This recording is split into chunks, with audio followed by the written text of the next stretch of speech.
You know that check engine light in your car? It's helpful, sure, but it only tells you something is wrong after it's already happened. But what if you could have a check engine light for, well, for pretty much anything that told you what was about to go wrong? That is the big idea behind one of the most powerful concepts in modern engineering, the digital twin. Just imagine a world where we stop reacting to failures and we start preventing them altogether. What if an airplane engine could tell you, hey, this specific part is going to fail in about 50 flight hours? Or a factory could predict a production bottleneck a week in advance. This is the core promise we're going to explore today.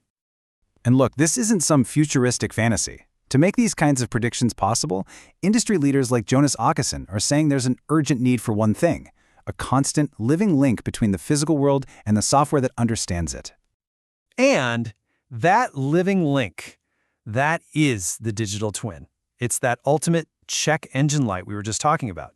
This is really the next big step in technology, creating intelligent systems that don't just operate, but actually learn, adapt, and predict what's coming. Okay, so what exactly is a digital twin? Now, it's easy to just think of it as a software copy of something real, but the true definition, it goes quite a bit deeper than that. The official engineering definition here sounds a little complex, I know, but the keywords are what really matter. It's a collection of models. These models are synchronized with a real object, and they're high fidelity, which is just a fancy way of saying they're accurate enough to be truly useful. To make a real digital twin, you basically need three essential ingredients. First, it has to be model-centric. The models are its brain, its heart. Second, it must be data-linked, with real-world sensors constantly feeding it live information. And finally, it needs specified fidelity. Now, this part is crucial. It doesn't have to be a perfect one-to-one copy of reality. It just needs to be accurate enough to solve the problem you care about. So, to pull this out of the abstract, let's use a simple but really powerful example: a smart incubator for fermenting tempeh. I know it might seem kind of small, but it's the perfect way to see these big ideas in action. And here's that distinction in a nutshell. The physical twin is the box, the heater, the hardware that does the actual work. But the digital twin is the intelligence that's layered on top. It doesn't just mirror what's happening. It adds real value, like predicting the fermentation time or saving energy when it knows the lid is open. So for that digital intelligence to work, it needs information, right? It needs data. But how does that information travel from the physical incubator all the way to the software? Well, that brings us to the journey of data, the bridge between the physical and the digital worlds. I mean, think about it. We have a real incubator with a real temperature, and then we have a piece of software, maybe in the cloud somewhere, that needs to know that temperature instantly. How does that information actually make the jump? It happens in a few key steps. First, a sensor physically has to sense the temperature. Then, that analog signal gets sampled. It's chopped up into digital ones and zeros. From there, it's packaged into neat little bundles, transmitted across a network, and finally stored in a database where the digital twin can actually put it to work. Now, that sample step, it's absolutely critical. There's a fundamental rule here called the Nyquist theorem. All it really says is that to accurately capture a signal, you have to sample it at least twice as fast as the fastest change you're trying to see.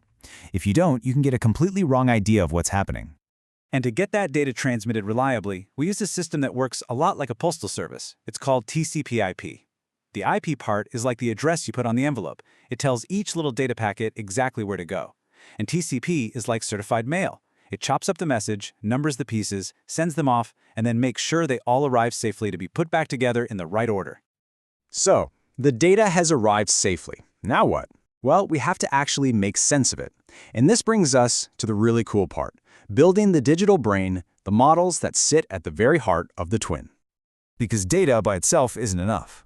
On its own, it's just a long stream of numbers. The models are what transform that raw data into genuine understanding and into that predictive power we're looking for. And there are basically two main ways to build these models. You've got physics-based models, which use the rules we already know, the fundamental laws of science, like equations for heat transfer in our incubator. Then you have data-driven models, which work the other way around. They use machine learning to discover patterns and relationships from tons of historical data. A data-driven model can be surprisingly simple. Take this example right here. Instead of trying to write some complicated rule for what a salary should be, the model just looks at the data and learns the relationship between education and income. It discovers the pattern all by itself. But building these models means you have to solve what I like to call the Goldilocks problem. If your model's too simple, it underfits. It misses the real pattern. If it's too complex, it overfits. It basically just memorizes the noise in your data instead of the actual pattern, so it can't make good predictions. The goal is to create a model that is just right. And when you get that model just right, that's when you unlock the true superpower of the digital twin, the ability not just to see the present, but to predict the future and run these incredibly powerful what-if analyses. And this is where everything changes. We stop looking at a reactive dashboard that just shows us what's happening now. Instead, we start using a proactive tool that can accurately forecast what's going to happen next. This one capability enables a whole spectrum of valuable services. You start with simple monitoring, but then you can move to automatically detecting anomalies, predicting when maintenance is needed, and eventually, even letting the twin reconfigure the physical system on the fly to keep it perfectly optimized. Let's go back to our incubator. Using the digital twin, we can run a what-if analysis on two different controller designs. See here? Design A uses more energy, but it's very precise. Design B is way more efficient, but a little less precise. We can see this trade-off clearly in the simulation, without ever having to build the actual hardware. And that is the revolutionary part. Engineers can now test thousands of virtual prototypes, exploring every possible trade-off to find the absolute best design, all before a single screw is ever turned. This saves an incredible amount of time and money, and it results in far, far superior products. So, think about it. We can build a digital twin of an engine, a factory, or even an entire city to optimize its traffic flow and energy use. The technology is already here, and it's expanding fast. The only real question left is, what are we going to twin next?